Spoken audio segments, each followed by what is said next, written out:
అందరికీ నమస్తే. నేను మీ తిరుపతి. తెలంగాణ ముఖ్యమంత్రి రేవంత్ రెడ్డి గారి పైన కాంగ్రెస్ అధిష్టానం సీరియస్ అయిందనే చర్చ సోషల్ మీడియాలో గట్టిగా ప్రచారం అవుతున్నది. అయితే ఇప్పటి నుండి కాదు, దాదాపు కాంగ్రెస్ అధిష్టానం రేవంత్ రెడ్డిని ఎప్పటి నుండో దూరం పెడుతూ వస్తున్నారు.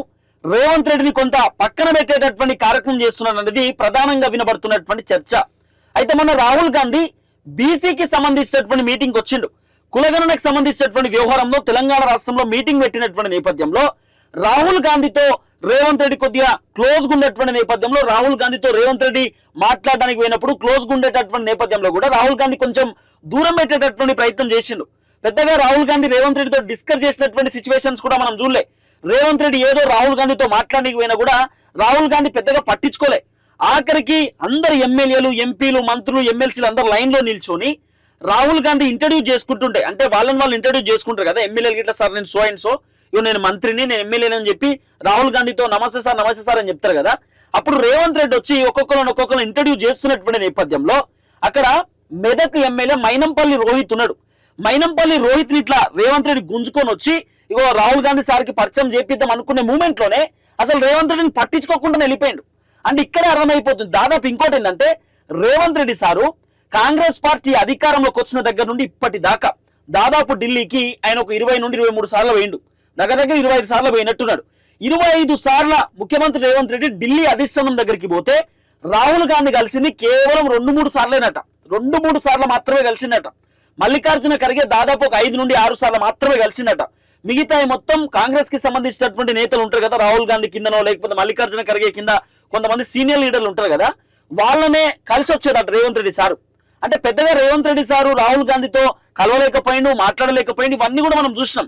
మొన్న ముఖ్యమంత్రి రేవంత్ రెడ్డి సార్ది పుట్టినరోజు సందర్భంగా ఆఖరికి ప్రతిపక్ష పార్టీకి సంబంధించినటువంటి నేతలు కూడా కేటీఆర్ హ్యాపీ బర్త్డే చెప్పిండు, బండి సంజయ్ చెప్పిండు, చాలా మంది మాజీ ఎమ్మెల్యేలు, మాజీ మంత్రులు, చాలా మంది సీనియర్ వ్యక్తులు అందరూ చెప్పారు. కానీ కాంగ్రెస్ పార్టీకి సంబంధించినటువంటి కీలక నేత రాహుల్ గాంధీ చెప్పలే. రాహుల్ గాంధీ ఎందుకు చెప్పలేదు అనేది పెద్ద క్వశ్చన్ మార్క్. ఆఖరికి రాహుల్ గాంధీ హ్యాపీ బర్త్డే అని చెప్పలేదని చెప్పి రేవంత్ రెడ్డినే ఆయన సాయంత్రం నైట్ 9:50 తన ట్విట్టర్ అకౌంట్ లో థ్యాంక్ యూ రాహుల్ భయ్యా, నాకు పర్సనల్ గా హ్యాపీ బర్త్డే అని చెప్పినావు అని చెప్పి ఆయనే ట్వీట్ చేసుకున్నాడు అనేది కూడా ఒక సోషల్ మీడియాలో ఒక చర్చ నడిచింది. ఎందుకంటే రాహుల్ గాంధీ పెద్దగా పట్టించుకుంటలేడు రేవంత్ రెడ్డిని. రేవంత్ రెడ్డి పర్ఫార్మెన్స్ రాహుల్ గాంధీకి మాత్రమే కాదు, కాంగ్రెస్ పార్టీలో ఉన్నటువంటి ఎమ్మెల్యేలకు, ఎంపీలకు, మంత్రులకు, ఎమ్మెల్సీలకు కూడా నచ్చట్లేదు. ఆ రేవంత్ రెడ్డి ఆయనకు సంబంధించినటువంటి వ్యవహార శైలి, రేవంత్ రెడ్డికి సంబంధించిన ఒంటెత్తి పోకడ, రేవంత్ రెడ్డి పర్ఫార్మెన్స్, ఎవరు చెప్పినా వినకపోవడము, ఆయన ఓన్ డిసిషన్స్ తీసుకుంటున్నాడు. అసలు ఒక్క మాట, చాలా మంది సీనియర్ లీడర్లు ఉన్నారు. మీరు చూస్తే ఎవరు బట్టి విక్రమార్క 30 ఇయర్స్ ఇండస్ట్రీ అని, చాలా తక్కువ వ్యక్తి కాదు కదా. 30 years industry. Uttam Kumar Reddy 30 years industry కదా. కోమటిరెడ్డి వెంకటరెడ్డి ఎప్పటి నుండో ఉన్నటువంటి వ్యక్తి కదా. రాజకీయ పండితులు వీళ్ళంతా, రాజకీయాలలో ఏరికోర్ ఉన్నటువంటి వ్యక్తులు వీళ్ళంతా, చాలా హార్డ్ కోర్ కాంగ్రెస్ పార్టీకి సంబంధించినటువంటి నేతలు కదా వీళ్ళంతా. అయితే బట్టి విక్రమార్కనో లేకపోతే ఉత్తమ్ కుమార్ రెడ్డో, కోమటిరెడ్డి వెంకటరెడ్డో, లేకపోతే ఇంకా చాలా మంది సీనియర్ లీడర్లు కాంగ్రెస్ లో ఉంటారు కదా, వీళ్ళు రేవంత్ రెడ్డికి ఏమైనా అడ్వైస్ ఇద్దామంటే, అంటే ఏదైనా సజెషన్స్ ఇద్దామంటే కూడా రేవంత్ రెడ్డి వినడట. ఇది చేస్తే బాగుంటుంది, గిది చేయి అద్భుతంగా ఉంటుంది, గిట్లా చేస్తే కొంచెం ముందుకు పోతాం మనం, కాంగ్రెస్ కూడా మంచి పేరు వస్తుందని చెప్పి ఇటు ఉత్తమ్ కుమార్ రెడ్డి వీళ్ళు ఏమైనా సజెషన్స్ రేవంత్ రెడ్డికి ఇచ్చినా కూడా పెద్దగా రేవంత్ రెడ్డి పట్టించుకుంటలేడు, రేవంత్ రెడ్డి ఆ సజెషన్స్ ని తీసుకుంటలేడు అనేది ప్రధానంగా వినబడుతున్నటువంటి ఒక చర్చ. అయితే ఇక్కడ జరిగినటువంటి కార్యక్రమం ఏంటంటే, దాదాపు తెలంగాణ రాష్ట్రంలో కాంగ్రెస్ పార్టీ అధికారంలోకి వచ్చి ఈ నెల నుండి, ఈ నవంబర్ నెల నుండి, ఇలా 16వ తారీఖు కదా, నవంబర్ నెల 16వ తారీఖు ఈ రోజుటి నుండి దగ్గర 11 నెలలు పూర్తయిపోతుంది. 11 months. వచ్చే నెల డిసెంబర్ 7వ తారీఖు వస్తే దాదాపు సంవత్సరం పూర్తయిపోతుంది. తెలంగాణ రాష్ట్రంలో కాంగ్రెస్ పార్టీ మొదటిసారి అధికారంలోకి వచ్చింది. ఫస్ట్ టైం అధికారంలోకి వచ్చింది. డిసెంబర్ 7వ తారీఖు 2023లో ముఖ్యమంత్రి రేవంత్ రెడ్డి సారు రేవంత్ రెడ్డి అనే నేను అని చెప్పి ప్రమాణ స్వీకారం చేసిండు. ఇప్పుడు మళ్ళీ డిసెంబర్ 7వ తారీఖు వచ్చే నెల వస్తే 1 year పాలన పూర్తయిపోతుంది. అయితే 1 year పాలన పూర్తయిపోతుంది కాబట్టి వీళ్ళు ఒక చిన్నపాటి ఫంక్షన్ పెడదామనే ఆలోచనలో ఉన్నట్టు. ఫంక్షన్ మీన్స్ ఒక సెలబ్రేషన్. ఈ సంవత్సరంలో కాంగ్రెస్ పార్టీ చేసినటువంటి పరిపాలన గురించి డిసెంబర్ 7వ తారీఖు భారీ బహిరంగ సభ పెట్టడానికి కాంగ్రెస్ ప్రభుత్వం రెడీగా ఉందనేది ప్రధానంగా వినబడుతున్నటువంటి ఒక చర్చ. మరి కాంగ్రెస్ సభ పెడతారు. ఆ సభలో ఏమని మాట్లాడతాడు రేవంత్ రెడ్డి సారు? ఏం అభివృద్ధి చేసిందని మాట్లాడతాడు? హైడ్రా తీసుకొచ్చి పేదవాళ్ళు ఇల్లు కూల్చేసిందని మాట్లాడతాడా? లేకపోతే హైడ్రా వల్ల చాలా మంది బాధితులు రోడ్ల మీద పడ్డారని చెప్పి మాట్లాడతాడా? లేకపోతే హైడ్రా చేయబట్టి రుణమాఫీ ఇవ్వలేదని మాట్లాడతాడా? హైడ్రా చేయబట్టి రైతు బంధు రాలేదని మాట్లాడతాడా? హైడ్రా చేయబట్టి రేవంత్ రెడ్డికి సొంత నియోజకవర్గంలో రైతులను మహిళల కన్ను వలిగేటట్టు కొట్టినామని చెప్పి మాట్లాడుకుంటారా? ఏమని మాట్లాడుకుంటారండి? ఏమని చెప్పుకుంటారు రేవంత్ రెడ్డి సారు? రేవంత్ రెడ్డి సార్ చెప్పినటువంటి మాటలు 1, 2 కాదు, చాలా ఉన్నాయి. 2500 రూపాయలు, లేకపోతే 4000 రూపాయల పెన్షన్, 6000 రూపాయలు ఎవరైతే వికలాంగులకు పెన్షన్ అన్నాడు, లేకపోతే 500 రూపాయల గ్యాస్ సిలిండరు, 500 రూపాయల పంట బోనస్సు, ఇట్లా మాట్లాడుకుంటూ 15,000 రూపాయల రైతు బంధు, 2 లక్షల లోపు ఉన్నటువంటి రుణమాఫీ, ఇవన్నీ మాట్లాడుకుంటూ పోతే చాటభారతం ఉన్నది కదా. చిన్న చిన్నగా జరిగినటువంటి కార్యక్రమాలు కాదు కదా. మరి 6 గ్యారెంటీలు ముచ్చేటట్టు పోయింది, లేకపోతే మీకు సంబంధించిన కాంగ్రెస్ 420 హామీలు ఎట్టుపోయినాయి. ఇవన్నీ మీరు చెప్పినటువంటి వ్యవహారమే కదా. డిసెంబర్ 7వ తారీఖు నాడు కాంగ్రెస్ ప్రభుత్వం దేని గురించి మాట్లాడుకుంటుంది? మేము ఉచిత బస్సు ఇచ్చిన మహిళలకు అని చెప్పి మాట్లాడుకుంటారా? ఫ్రీ బస్ ఇస్తే కూడా ఫ్రీ బస్ లో సూపర్ లగ్జరీ అనే బస్ తీసేసారు. సూపర్ లగ్జరీ ఉండే, సూపర్ లగ్జరీ తీసేసినారు. డిలాక్స్ బస్సు తీసేసినారు. కేవలం ఎక్స్ప్రెస్ ఆర్డినరీ అట. ఈ 2 ఎక్కాలి. పచ్చ బస్సు, తెల్ల బస్సు, తెల్ల బస్సు, పచ్చ బస్సు 2 ఎక్కాలి. మిగతా అన్ని బస్సులు పీక్ పడేసారు. నాకు తెలిసి ముందు రోజులలో ఎక్స్ప్రెస్ బస్సు కూడా తీసేస్తారు. కేవలం పచ్చ బస్సు మాత్రమే ఉంచేటటువంటి ప్రయత్నం చేయొచ్చు. ఇది కూడా జరగవచ్చు. అసలు వీళ్ళు డిసెంబర్ 7వ తారీఖు కాంగ్రెస్ పార్టీకి సంబంధించిన 1 ఇయర్ సక్సెస్ మీట్ ఏమని పెట్టుకుంటారు? సంవత్సరం మంచిగా కొనసాగిందట పరిపాలన, సక్సెస్ మీట్ అని చెప్పి ఒక సభ పెట్టుకోవడానికి అడిగి ఉన్నారు. ఇప్పుడు కాంగ్రెస్ మంత్రులు కూడా అదే రేవంత్ రెడ్డి పైన మస్తు మండిపడుతున్నారు. చాలా మంది కోపంతో ఉన్నారట. రేవంత్ రెడ్డికి ఎంత చెప్పినా వినలేదు, ఇష్టానుసారంగా వ్యవహరించిండు. ఆయన అసలు సజెషన్స్ ఇచ్చినా కూడా పట్టించుకోలేదు, ఇష్టం ఉన్నట్టు చేసిండు. ఇప్పుడు 1 ఇయర్ అయిపోయింది, దగ్గర సంవత్సరం గడిచి కళ్ళు మూసి తెరిచేలోపు సంవత్సరం ఖతమైపోయింది. సంవత్సరము ఇట్లా కళ్ళు మూసి తెరిస్తే ఓయం అప్పుడే డిసెంబర్ వచ్చిందా అనిపించింది. అంటే ఇంత దారుణమైనటువంటి సిచ్యువేషన్ ఉంటుండే కాంగ్రెస్. తెలంగాణ ప్రజలు నిజంగా కాంగ్రెస్ వస్తే భూకంపం బద్దలైపోతుంది, మొత్తం అద్దం తునికైపోతుంది అనుకున్నారు. ఎట్లున్న పరిస్థితి కాంగ్రెస్ వచ్చినాక ఆగమాగం లేదు. ఏం మాట్లాడుకుంటారు వీళ్ళు? ఇప్పుడు ఏం చెప్పుకుంటారు వీళ్ళు? లేకపోతే రేవంత్ రెడ్డికి సంబంధించిన నియోజకవర్గంలో ఫార్మా కంపెనీ తీసుకొచ్చి 5 గ్రామాలను లేపేస్తామని చెప్పి మాట్లాడతారా? ఏమని మాట్లాడుకుంటారు? ఏమని చెప్పుకుంటారు? ఇవన్నీ ఒక్కొక్కటి తెరపైకి తీసుకొస్తుంటే నిజంగా చాలా దారుణమైన సిచ్యువేషన్స్ కనబడుతున్నాయి. హైడ్రా తీసుకొచ్చి ఉన్నోళ్ళ ఇల్లు అట్నే పెట్టిండు సారు. కోటీశ్వరుల ఇల్లులు, బడబడ కాంట్రాక్టర్ ఇల్లు చాలా ఉన్నాయి FTL బఫర్ జోన్ లో. వాళ్ళ ఇల్లుల జోలికి పోలే. ఆఖరికి కాంగ్రెస్ పార్టీలో ఉన్నటువంటి నేతల ఫామ్ హౌస్ కూడా చాలా ఉన్నాయి కదా FTL బఫర్ జోన్ లో. వాళ్ళ జోలిలకు రేవంత్ రెడ్డి సార్ పోలే, వాళ్ళ జోలికి పోలే, వాళ్ళ ముచ్చట తీయలే. పాపం చాలా నిరుపేద కుటుంబాలు ఉంటాయి కదా, పల్లెటూర్లలో ఉండి సిటీకి వచ్చి కష్టపడి బతుకుతున్నటువంటి వ్యక్తులు ఉంటారు కదా, లేకపోతే కూలీలకు పోయేటటువంటి బతుకులు ఉంటాయి కదా, చాలా మంది జీవితాలు ఉంటాయి కదా, వాళ్ళ ఇల్లులు కూల్చేసే ప్రయత్నం చేస్తున్నారు. బస్తీలో ఉన్నటువంటి ఇల్లులు చాలా మంది పేదవాళ్ళు పొద్దున్న లేసి కూలీలకు వెళ్ళిపోతారు. వాళ్ళ సొంతింటి కళ ఉంటుంది. ఎవరికైనా, నీకైనా, నాకైనా, ఎవరికైనా హైదరాబాద్ లో ఒక సొంత ఇల్లు కట్టుకోవాలనే ఒక కళ ఉంటుంది. సిటీ హైదరాబాద్ అనేది ఒక సిటీ కదా, చాలా పెద్ద సిటీ కదా, కాబట్టి కట్టుకుంటే బాగుంటది. ఆ ఫస్ట్ సిటీ కదా, ఇంకా అద్భుతంగా ఉంటుంది. తెలంగాణలో హైదరాబాద్ లో మనకంటే ఒక ఇల్లు ఉండాలి. మనం ఎప్పుడైనా పల్లెటూరు నుండి హైదరాబాద్ వెళ్ళిపోయినా కూడా ఎట్లైనా బతకగలుగుతాం. హైదరాబాద్ లో పెద్దది కాబట్టి సిటీ, పూరి బండి పెట్టుకున్న బతుకుతాం, టిఫిన్ సెంటర్ పెట్టుకున్న బతుకం, ఏదైనా చేస్తాం అని అనుకొని చాలా మంది అనుకుంటారు కదా. పాపం ఊళ్ళే 2-3 ఎకరాలు అమ్ముకొని, ఊళ్ళే 4-5 ఎకరాలు అమ్ముకొని పాపం హైదరాబాద్ పోయి ఆ పైసలతో ఇల్లులు కట్టుకున్నటువంటి చాలా మంది ఉన్నారు. ఊర్లో 2-3 ఎకరాలు అమ్ముకొని హైదరాబాద్ పోయి ఇల్లులు కట్టుకున్నటువంటి వ్యక్తులు చాలా మంది ఉన్నారు కదా. చాలా మంది జీవనం కొనసాగిస్తున్నారు కదా. పాపం ఆ ఇల్లులు కట్టుకొని 20 లక్షలు, 30 లక్షలు, 50 లక్షల దాకా లోన్లు తీసుకున్నటువంటి వ్యక్తులు కూడా ఉన్నారు. ఇవన్నీ మనం చూసినాం కదా. మరి ఆ లోన్లు ఎవరు కడతారు? మొత్తం ఎక్కడికక్కడ డిమానియేషన్ చేపించి అగ్గిపెట్ట లాంటి డబుల్ బెడ్రూమ్ ఇచ్చి ఇలా ప్రజలను ఇబ్బంది పెట్టినప్పుడు హైడ్రా బాధితులు మినిమం అయినా ఈ సంవత్సరం పరిపాలనలో సంతోషంగా ఉన్నారు, సూపర్ ఉన్నది పరిపాలన చెప్పగలుగుతారా? ఏం చేస్తారు? ఇదంతా హైడ్రాకి సంబంధించిన వ్యవహారంలో రేవంత్ రెడ్డి సార్ ఫెయిల్. తర్వాత అధిష్టానం రేవంత్ రెడ్డి సార్కి పార్లమెంట్ ఎన్నికలలో ఒక టార్గెట్ ఇచ్చిరట. ఆ టార్గెట్ ఏంటంటే మీరు 12 సీట్లు గెలవాలని టార్గెట్ ఇచ్చిరట. అయితే రేవంత్ రెడ్డి సార్ ఏం చేసిండు? 14 సీట్లు టార్గెట్ పెట్టుకున్నాడు. టార్గెట్ పెట్టుకుని గట్టిగా ప్రచారం చేసిండు, పోటీ చేసిండు. ఆఖరికి తుస్సుమని 8 సీట్లు గెలిచినాయి. పోనీ రేవంత్ రెడ్డి సార్ అధికారంలో ఉన్నాడు, 8 సీట్లు ఎక్కువ, కాంగ్రెస్ కి ఎక్కువ వచ్చినాయి, బీజేపీకి తక్కువ వచ్చినాయి, బీఆర్ఎస్కి అసలే రాలే అని అనుకుందామా? లేదు. బీజేపీకి 8 సీట్లు, కాంగ్రెస్ పార్టీ అధికారంలో ఉన్నది, అధికారంలో ఉన్నటువంటి పార్టీ కూడా 8 సీట్లే, బీఆర్ఎస్ పార్టీకి ఏమో 0, ఎంఐఎంకి 1. ఈ 7 నెంబర్ కాంగ్రెస్ పార్టీడా? ఇప్పుడు కాంగ్రెస్ పార్టీ తెలంగాణలో అధికారం ఉంది, ఇన్ఫ్లుయెన్స్ ఉంటుంది కాంగ్రెస్ పార్టీకి. మినిమం ఒక 10 సీట్లను రావాలి కదా. 10 సీట్లు వస్తే అరే కాంగ్రెస్ అధికారంలో ఉంది కాబట్టి కొంత సీట్లు రాణించగలిగినారు, కొంత కాంగ్రెస్ పార్టీ అధికారంలో ఉంది కాబట్టి ఇన్ఫ్లుయెన్స్ ఎక్కువ ఉంటుంది అనుకుంటాం కదా. ఇక్కడ కూడా తుస్సు అయిపోయినాడు. ఇప్పుడు ఇవన్నీ వదిలిపెట్టుకొని రేవంత్ రెడ్డి సార్ మళ్ళీ మూసీ మీద పడ్డాడు. ఇప్పుడు మూసీ సుందరీకరణ ఆట, మూసీకి సంబంధించిన ప్రక్షాళన విషయంలో 1,50,000 కోట్ల రూపాయలు అలా మూసీలో పోయడానికి ఇప్పుడు రేవంత్ రెడ్డి సార్ రెడీగా ఉన్నాడు. ఆ మూసీకి సంబంధించినటువంటి వ్యవహారంలో రేవంత్ రెడ్డి సార్ అక్కడ ఉన్నటువంటి చాలా మంది ఇల్లులు కూల్చేయడానికి సిద్ధంగా ఉన్నాడు. ఆ ఇల్లులు కథమే, మళ్ళీ వాళ్ళకి డబుల్ బెడ్రూమ్లు ఇస్తారట, వాళ్ళకు ఒక సొంతంగా ఒక కాలనీ నిర్మాణించేటటువంటి ప్రయత్నం చేస్తారట. మళ్ళీ ఇదో కొత్త అంశం. సో మూసీ దగ్గర ఉన్నటువంటి బాధితులు చాలా మంది లేదన్నా మేము కష్టపడి కొనుక్కున్నాము, కష్టపడి కట్టుకున్నాం ఇల్లులు, ఎట్లా కూడా కొడుతుంది, ఇది పద్ధతి కాదు కదా, అవసరం లేదు, ఈయనే ఉంటాము, మేము ఖాళీ చేయమని చెప్పి వాళ్ళు చెప్తున్నారు. తర్వాత ఇక్కడ రేవంత్ రెడ్డి సార్ సొంత కొడంగల్లోనేమో ప్రైవేటు ఫార్మా కంపెనీ తీసుకొచ్చి అక్కడ రైతులను పొట్టు కొట్టి థర్డ్ డిగ్రీ పెట్టి వాళ్ళని జైలు పంపించారు. కలెక్టర్ పంపించి ఒక రచ్చ ఇవాళ పెద్ద కథ ఆగం. అదొకటి మనం చూసినాం. ఇట్లా మాట్లాడుకుంటూ పోతే రేవంత్ రెడ్డి దాదాపు ఈ 11 నెలల్లో భారీ వ్యతిరేకతను తీసుకొచ్చి నెత్తి మీద పెట్టుకున్నాడు. అసలు ఎందుకు కాంగ్రెస్ అధిష్టానం రేవంత్ రెడ్డి పైన సీరియస్గా ఉన్నారు, ఎందుకు వార్నింగ్ ఇస్తున్నారు అనేది ప్రధాన అంశం ఏంటంటే కేటీఆర్ అరెస్ట్. రేవంత్ రెడ్డి ఇప్పుడు కేటీఆర్ ని అరెస్ట్ చేయడానికి రెడీగా ఉన్నారు అనేది ప్రధానంగా వినబడుతున్నటువంటి వ్యవహారం. ఎట్లనో అట్లా కేటీఆర్ ని అరెస్ట్ చేయడానికి రేవంత్ రెడ్డి సార్ రెడీగా ఉన్నాడు. ఏదైనా కానీ ఇక ఏ కేసు అయినా పెడతాడు. అది ఫార్ములా ఈ రేసింగ్ కి సంబంధించిన 55 కోట్ల రూపాయలు అవకతవకలు జరిగినాయి అనేటటువంటి కేసో, లేకపోతే ఇక్కడ రేవంత్ రెడ్డి సార్కి సంబంధించిన సొంత నియోజకవర్గంలో కలెక్టర్ పైన దాడి జరిగిందని చెప్పి ఓ గ్రామస్తులు దాడి చేసిరని చెప్పినటువంటి వ్యవహారంలో కేటీఆర్ హస్తం ఉంది.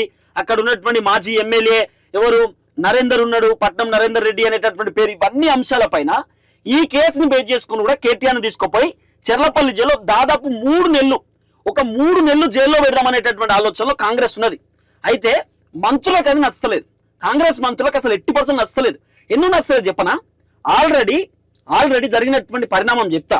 ఇప్పుడు చంద్రబాబు నాయుడు ఉన్నాడు, చంద్రబాబు నాయుడు ఆయన జైలుకు పోయిండు.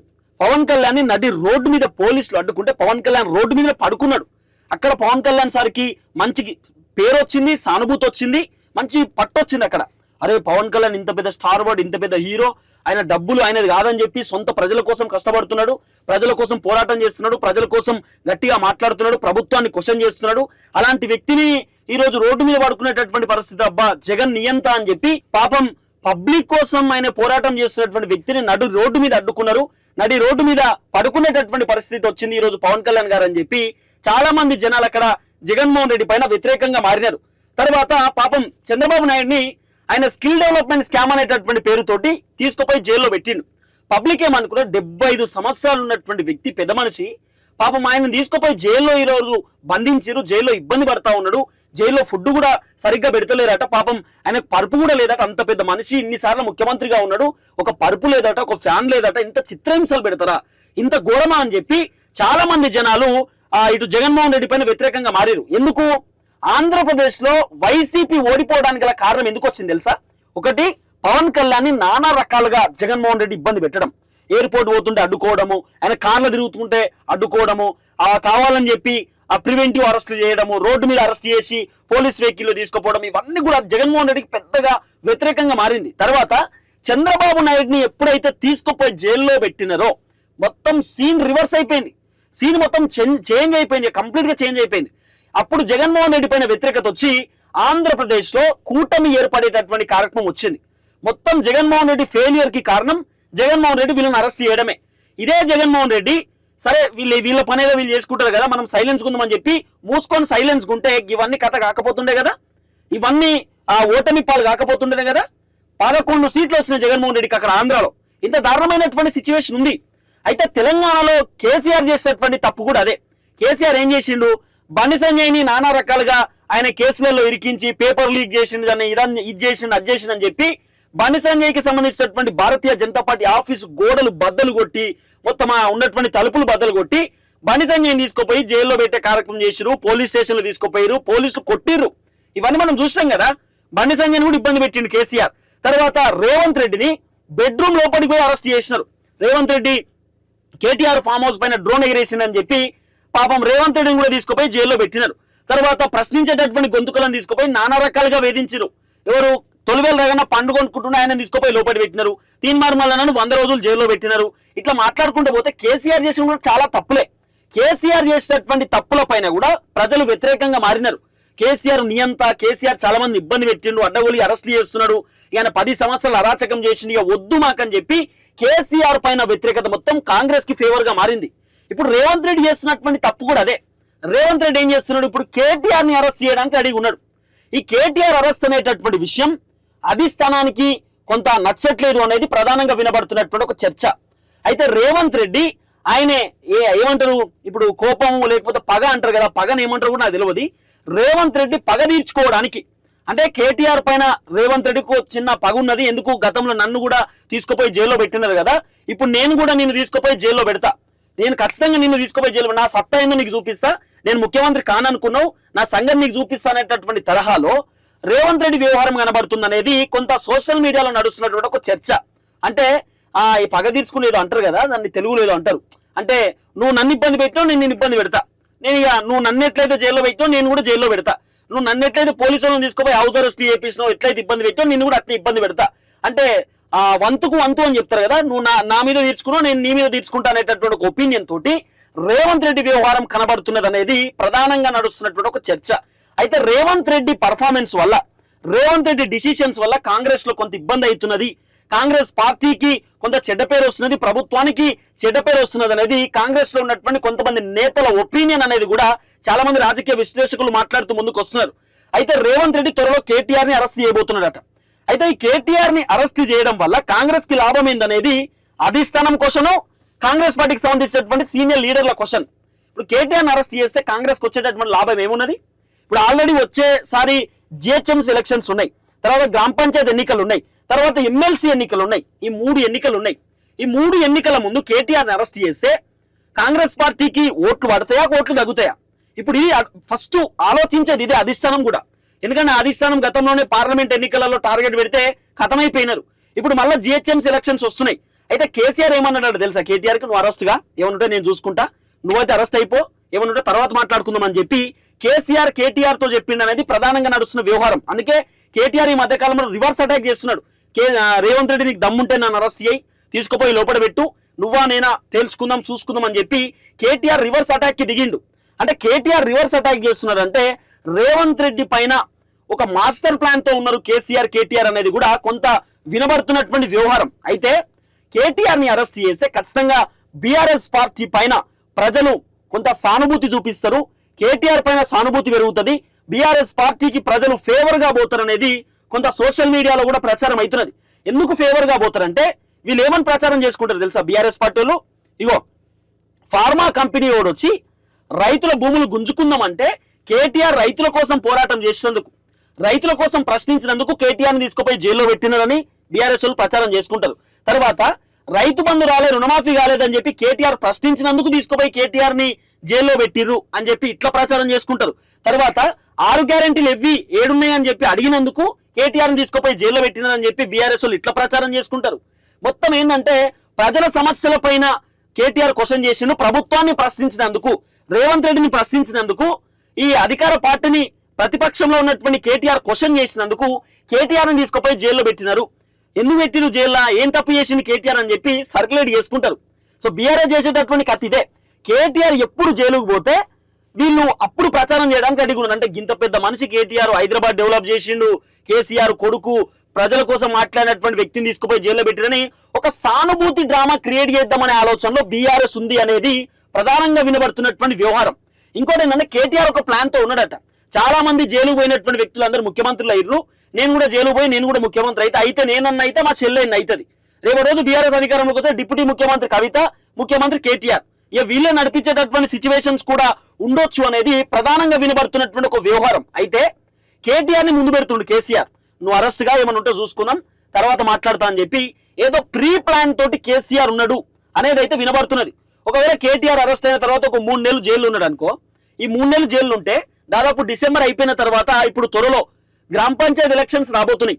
గ్రామ పంచాయతీ ఎన్నికలలో ఓట్లేయాలంటే ఫస్ట్ గ్రామంలో ఉన్నటువంటి పబ్లికే కదా కాంగ్రెస్ ఓట్లేయాల్సింది. కాంగ్రెస్ పార్టీ రూరల్ ప్రాంతాలలో ఎక్కువ గెలిచింది, అర్బన్ అంటే సిటీ కదా, హైదరాబాద్ ప్రాంతాలలో కాంగ్రెస్ కి పెద్దగా సీట్లు రాలే. కానీ ఎక్కడ వచ్చినాయి, రూరల్ ప్రాంతాలు, అడవిలో ఉన్నటువంటి ఈ ప్రాంతాలలో ఏజెన్సీ ప్రాంతాలు ఉన్నాయి కదా, అంటే పల్లెటూరు ప్రాంతాలు ఎక్కువ వచ్చినాయి. కాబట్టి రేవంత్ రెడ్డి ఇప్పుడు దృష్టి పెట్టాల్సింది ఏజెన్సీ ప్రాంతాలు. కాబట్టి ఇప్పుడు రైతులకేమో అసలు మీరు రైతు బంధే ఈ వానాకాలం పట్టక అని చెప్పి తుమ్మల నాగేశ్వరరావు సార్ చెప్తున్నాడు. రైతు బంధు వ్యవహారంలో కొంత రైతులు వ్యతిరేకంగా ఉన్నారు, రుణమాఫీ వ్యవహారంలో వ్యతిరేకంగా ఉన్నారు. మీరు చెప్పినటువంటి 500 రూపాయల బోనస్ అని ఇంకోటి ఇవన్నీ వ్యవహారంలో కొంత రైతులు కాంగ్రెస్ పైన వ్యతిరేకంగా కనబడుతున్నారు. తర్వాత మీరు ఇక్కడ రేవంత్ రెడ్డి సొంత ఏది నియోజకవర్గంలో రైతుల పైన జరిగినటువంటి ఆ దాడికి సంబంధించిన వ్యవహారంలో కూడా కొంత రైతులు వ్యతిరేకంగా ఉన్నారు. ఈ నేపథ్యంలో ఒకవేళ కేటీఆర్ ని అరెస్ట్ చేస్తే రైతులు కొంత సానుభూతి రావచ్చు కేటీఆర్ పైన, లేకపోతే బీఆర్ఎస్ పైన కొంత పాజిటివ్ రావచ్చు. ఆల్రెడీ హైదరాబాదితులు బీఆర్ఎస్ కి పాజిటివ్ గా ఉన్నారు. కేసీఆర్ ఉంటే బాగుంటుండే, సప్పో చేసి మాకు అన్ని స్కీములు ఇచ్చిండు, మంచి చేసిండు కేసీఆర్, అలాంటి మేము బొడగొట్టుకున్నాం కదా అని చెప్పి పబ్లిక్ మళ్ళా వాళ్ళకి మూడ్ చేంజ్ కావద్దు, కాంగ్రెస్ పైన నెగిటివ్ వచ్చి బీఆర్ఎస్ పైన పాజిటివ్ రావద్దు అనేటటువంటి ఆలోచనలో కాంగ్రెస్ నేతలు ఉన్నారు. ఇప్పుడు ఏంది, కేటీఆర్ ని అరెస్ట్ చేస్తే కాంగ్రెస్ కి లాభమా నష్టమా ఇవన్నీ చూస్తలేడు రేవంత్ రెడ్డి సార్. ఫస్ట్ తీసుకుపోయి లోపటేయాలి. కానీ రేవంత్ రెడ్డికి సంబంధించినటువంటి అది సరే ఆయన కోపం ఉందో, లేకపోతే పగ తీర్చుకోవడానికో, లేకపోతే కేటీఆర్ అంటే పడకనో, లేకపోతే మళ్ళీ ముఖ్యమంత్రి గాను ఒకటేసారి అయితే కాబట్టి ఎట్లయినా తీసుకుపోయి లోపటేయాలి, నా సంగతి చూపించాలనేటటువంటి ఆలోచన ఉండడో లేమో మనకు తెలియదు. కానీ ఆయన మొత్తానికి కేటీఆర్ ని అరెస్ట్ చేయడానికి రెడీ ఉన్నారు. కానీ కేటీఆర్ అరెస్ట్ చేస్తే మంచి జరుగుతుందా చెడు జరుగుతుందా అనేటటువంటి ఆలోచనలో చాలా మంది కాంగ్రెస్ పార్టీకి సంబంధించినటువంటి మంత్రులు సీనియర్ లీడర్లు ఉన్నారు. అయితే రేవంత్ రెడ్డికి చాలా సార్లు చెప్పినట్టు ఇప్పుడు అవసరం అయితే అరెస్టు సైలెన్స్ ఉండి ఇప్పుడు ఆ వ్యవహారం కుదరదంటే రేవంత్ రెడ్డి సార్ ఎక్కడ కూడా బ్యాక్ అండ్ స్టెప్ తీసుకుంటలేడు. ఇష్టానుసారంగా వ్యవహరించేటటువంటి ప్రయత్నం చేస్తున్నట్ట. నా ఇష్టం, నేను ఏం చేసినా నడుస్తుంది, నన్ను అడిగేటోడే లేడు, నేను ఎట్లా పడితే అట్లా చేస్తానేటటువంటి ఆలోచనలో రేవంత్ రెడ్డి ఉన్నాడు. సో రేవంత్ రెడ్డి వ్యవహారం మాకు నచ్చట్లేదు, రేవంత్ రెడ్డి వైఖరి మాకు నచ్చట్లేదు, రేవంత్ రెడ్డి ఎంత చెప్పినా కూడా ఇంటలేడు, రేవంత్ రెడ్డి వల్ల కాంగ్రెస్ కి కొంత ఇబ్బంది అయ్యేటటువంటి సిచ్యువేషన్ కనబడుతుందని చెప్పి రేవంత్ రెడ్డి సార్ పైన కాంగ్రెస్ అధిష్టానానికి చాలా మంది కాంగ్రెస్ పార్టీకి సంబంధించినటువంటి సీనియర్లు కంప్లైంట్ ఇస్తున్నారు అనేది కూడా ప్రధానంగా నడుస్తున్నటువంటి చర్చ. అయితే ఇంకో చర్చ కూడా ఉంది, అది కూడా నేను షార్ట్ ఫామ్ లో చెప్తా. ఈ మధ్యకాలంలో ఖమ్మం, నల్గొండ, వరంగల్ ఎమ్మెల్సీ తీన్మార్ మల్లన్న మంత్రులను తిడుతున్నాడు. మంత్రులను మల్లన్న తిట్టేటటువంటి వెనకాల కూడా రేవంత్ రెడ్డి ఉన్నాడు అనేది వినబడుతున్నటువంటి చర్చ. రేవంత్ రెడ్డిని ఎక్కడ ముఖ్యమంత్రి పదవిలోకి వెళ్ళి ఈ మంత్రులు పీకేస్తారేమో, తీసేస్తారేమో, ఎక్కడ రేవంత్ రెడ్డి పదవికి మంత్రులు చెక్కు పెడతారో అనే ఆలోచనతోటి మల్లన్నతోటి మంత్రులు విమర్శిస్తా ఉన్నాడు. మల్లన్నతోటి మంత్రుల పైన కొంత ఆయనే విమర్శలు గుప్పించడం, లేకపోతే రెడ్డిల పాలన అని చెప్పడం, ఇవన్నీ కూడా మల్లన్నతోటి రేవంత్ రెడ్డి చేపిస్తున్నాడు అనేది కూడా ఒక చర్చ వినబడుతున్నది. కాబట్టి ఈ అన్ని అంశాల పైన సో తర్వాత రేవంత్ రెడ్డి కాంగ్రెస్ పార్టీలో ఒంటెత్తి పోకడ పోయేటటువంటి వ్యక్తులను కంట్రోల్ చేయలేకపోతున్నాడు, అడ్డుకోలేకపోతున్నాడు, ఇష్టానుసారంగా వ్యవహరిస్తున్నాడు, ఎవరు చెప్పినా వినట్లేదు అనేటటువంటి చర్చలు కూడా ఉన్నాయి. కాబట్టి రేవంత్ రెడ్డిని ఎట్టడం అట్లా కాంగ్రెస్ పార్టీలో ఇక రేవంత్ రెడ్డి ఉంటే వర్కౌట్ అయ్యేటట్లేదు, ఆల్రెడీ వ్యతిరేకత వచ్చింది. ఇక రేవంత్ రెడ్డిని తిడుతున్నారు. కాంగ్రెస్ ప్రభుత్వాన్ని పక్కన పెడితే మస్తు మంది నేను చూసినా కదా, మీరు కూడా చూసే ఉంటారు, కాంగ్రెస్ ని తిడతలేరు. కాంగ్రెస్ చాలా మంచి పార్టీ నేను చెప్తున్నా కదా. ఎందుకంటే మేము ఈ రోజు ఉన్నటువంటి ఇల్లు కూడా ఇందిరమ్మ ఇల్లే. మా దగ్గర మేము ఉన్నటువంటి వ్యక్తులం అందరం ఇందిరమ్మ ఇల్లులోనే ఉంటున్నాం స్టిల్ నౌ. ఎందుకంటే కాంగ్రెస్ ఆ రోజు బోర్లు వేయించారు, ఇందిరమ్మ ఇల్లులు, రోడ్లునే అన్ని ఉన్నాయి. కాంగ్రెస్ పార్టీ పాలన ఆ రోజులలో మంచిగానే ఉంటుండే. ఆనాటి రోజులు తెస్తామన్నప్పుడు నిజంగానే ఆనాటి రోజులు వస్తాయేమో అనుకున్నాం. కానీ ఆనాటి రోజుల కంటే అధ్వాన రోజులు తీసుకొచ్చింది సారు. ఒకనొక టైంలో వైఎస్ రాజశేఖర రెడ్డి సారు మా ఊరు పైన నడుచుకుంటూ పోతుంటే మాకు బోర్ మోటార్ దిక్కులేదట, మాకు ఒక బోర్ వేయించిండు, ఒక బోరింగ్ వేయించిండు. అదే ఉంటుంది ఇట్లా కొడతాం చూడు బోరింగ్, ఆ బోరింగ్ వేయించిండు సారే వైఎస్ రాజశేఖర రెడ్డి సార్. ఆ రోజులలో ఇందిరమ్మ ఇల్లు మీకు వస్తాయని చెప్పింది. ఇందిరమ్మ ఇల్లులోనే స్టిల్ నో మేము పెంకల ఇంట్లో ఉంటున్నాం, ఇంకా ఇందిరమ్మ ఇల్లు వచ్చినటువంటి ఇంట్లోనే ఉంటున్నాం. కాబట్టి నేనేమంటున్నా అంటే కాంగ్రెస్ పార్టీ మంచిదే, కానీ కాంగ్రెస్ పార్టీలో ఉన్నటువంటి ముఖ్యమంత్రి రేవంత్ రెడ్డి పర్ఫార్మెన్స్ నచ్చట్లేదు అనేది ప్రధానంగా వినబడుతున్నటువంటి చర్చ. కాబట్టి రేవంత్ రెడ్డి పైన కాంగ్రెస్ కి సంబంధించినటువంటి నేతలు చాలా మంది అధిష్టానానికి కంప్లైంట్ ఇస్తున్నారట. సో అధిష్టానం రేవంత్ రెడ్డి పైన సీరియస్ గా ఉన్నారు, రేవంత్ రెడ్డికి కొంత వార్నింగ్ ఇస్తా ఉన్నారు అనేది కూడా ప్రధానంగా వినబడుతున్నటువంటి వ్యవహారం. అయితే ఇవన్నీ చూస్తుంటే అతి త్వరలో ఈ డిసెంబర్ 7వ తారీఖు అయిపోయిన తర్వాత రేవంత్ రెడ్డి ఒక నెల తర్వాత ముఖ్యమంత్రి పదవిలోకి వెళ్ళి ఖతం కావచ్చు, కొత్త ముఖ్యమంత్రి రావచ్చు. మనది ఉత్తమ్ కుమార్ రెడ్డి అయినా కావచ్చు, బట్టి విక్రమార్క అన్న కావచ్చు, కోమటిరెడ్డి వెంకటరెడ్డి అన్న కావచ్చు, ఎవరైనా అయ్యేటటువంటి సిచ్యువేషన్ ఉండొచ్చు. అది కూడా సీనియర్ లీడరే ఉండొచ్చు అనేది కొంత చర్చలు అయితే వినబడుతున్నాయి. సో చూద్దాం ఏం జరగబోతుంది.